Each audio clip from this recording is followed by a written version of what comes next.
তো আমাদের আন্দোলনের ফলে সাধারণ মানুষের ভোগান্তির কথা অনেকেই বলছেন। আমরা এই ভোগান্তির প্রতি সংবেদনশীল। আমরাও চাই না যে সাধারণ মানুষের কোনো ভোগান্তি হোক, আমাদেরও কোনো ভোগান্তি হোক। কিন্তু এই ভোগান্তির জন্য সরকারকে দায় নিতে হবে, কারণ আমরা এতদিন ধরে রাজপথে আছি।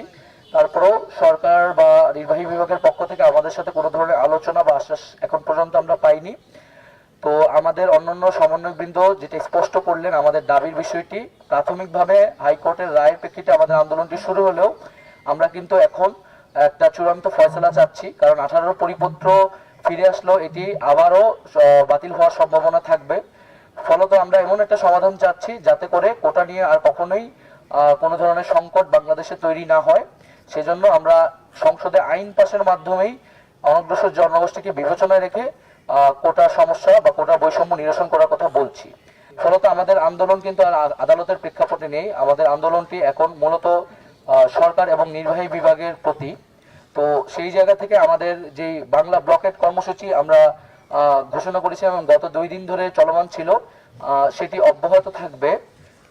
আগামীকাল 10ই জুলাই 2024 আমাদের যে এক দফা দাবিতে সকাল সন্ধ্যা সারা দেশে ব্লকেট কর্মসূচি পালিত হবে।